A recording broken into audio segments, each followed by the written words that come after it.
Ta avto zagotovo že poznate. Suzuki Vitara je v svoji 4. generaciji na cestah prisotna že pol desetletja. No zdaj pa na zadku nosi tudi tale napis Hybrid. Gre torej za hibridno Vitaro, ki poleg vožnje na bencin omogoča tudi vožnjo na elektriko. Mogoče pa celo ponuja kakšno vtičnico za priklopno polnjenje. No, to ne bo držalo.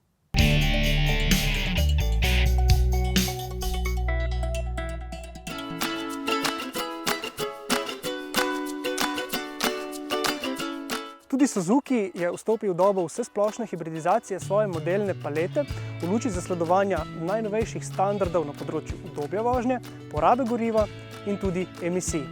No, in pri Suzukiju so se tega vsaj na začetku lotili z blago hibridizacijo. No, in če za ta izraz še niste slišali, naj razložimo, da je takšna Vitara, ki bo odslej na voljo le še kot blagi hibrid, opremljena s čisto majhno baterijo, ki se nahaja pod sovoznikovim sedežem in pa elektromotorjem, ki deluje tudi kot zagenjalnik in generator. Pa poglejmo, kako vse skupaj deluje v praksi.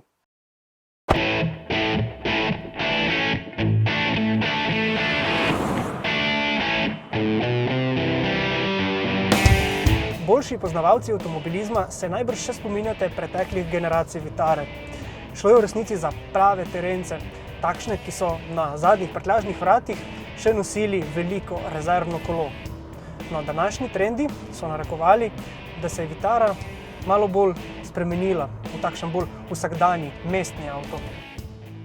A pozor, še vedno pomemben del Vitare ostaja štirikolesni pogon. In v preteklih testih smo ugotovili, da ta štirikolesni pogon deluje zelo dobro in učinkovito tudi v kakšnem blatu ali snegu. In ko vzamemo v obzir še Vitarino agilnost, preglednost in nasploh preprosto zasnovo, zlahka razumemo, da je ta avto v prvi vrsti namenjen tistim, ki potrebujejo funkcionalen avto. In to bodo recimo patronažne sestre, komunalni delavci, elektroinštalaterji ali pa preprosto tisti, ki radi delajo ali pa preživljajo prosti čas v naravi. Lahko bi torej rekli, da je Vitara v tem segmentu eden najbolj robustnih avtomobilov. Ampak iz izkušenj vemo, da blaga hibridna tehnologija skrbi predvsem za uglajenost vožnje. No, spraševali smo se torej, koliko bo odslej Vitara zaradi blage hibridne tehnologije dražja in v kakšni meri je to v tem avtu sploh smiselno. S posodobitvijo je Vitara nekoliko bolj uglajena, pa tudi malo bolj ekonomična. No, na področju uglajenosti se to pozna predvsem pri delovanju sistema start-stop. Takrat elektromotor, ki deluje kot zagenjalnik, poskrbi, da se motor po ustavitvi ponovno zažene precej bolj tiho in nezaznavno, kot smo bili tega vajeni doslej. Po drugi strani elektromotor pomaga oziroma lahko rečemo kar poganja bencinskega tudi v prostem teku. Takrat s svojim delovanjem zmanjšuje porabo goriva, obenem pa izničuje potrebo, da bi bencinski motor sploh ugašali. Dobrodošla novica je tudi, da smo na našem testu beležili porabo goriva 6 litrov na 100 prevoženih kilometrov, kar je približno liter manj od Vitare z enakim motorjem, a brez blage hibridne tehnologije. No, še najmanj opazna pa je asistenca elektromotorja ob sami vožnji, se takrat doda le nekaj drobiža dodatnega navora. Predvsem zato, ker je bil tale 1,4 litrski turbobencinski motor že prej eden najbolj odzivnih in poskočnih v tem segmentu.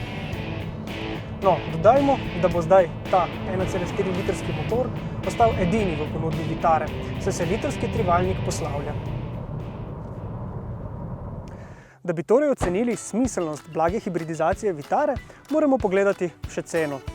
Ta je v primerjavi z različico brez blage hibridne tehnologije pri takšnih bolj založenih modelih z opremo višja za le približno 150 evrov. No, pri modelih z manj opreme je ta razlika okoli 500 evrov. Podražitev je v resnici skoraj zanemarljiva, zato veliko večji minus predstavlja dejstvo, da takšna Vitara z blago hibridno tehnologijo za zdaj ni na voljo s samodejnim menjalnikom, ki ga pač tokrat ne boste smeli pogrešati. No, dodajmo tudi dejstvo, da s slovesom litrskega trivaljnika ni mogoče več kupiti Vitare s štirikolesnim pogonom za manj kot 20 000 evrov. A pod črto gre še vedno za staro dobro Vitaro, ki je ohranila vse svoje prednosti. Poleg tega pa obdržala tudi že prej najboljši pogonski sklop, ki je zdaj še dodatno nadgrajen. A ko takole pogledamo, v bistvu opazimo, da ima takšna mična rdeča vitara v resnici tudi precej mestne šminke. In prav pri vsakodnevni vožnji v mestih s tako blago hibridno tehnologijo v vitari pridobimo največ, saj prav tam pride najbolj do izraza. No, očitno je tole odslej najbolj terenski mestni avto.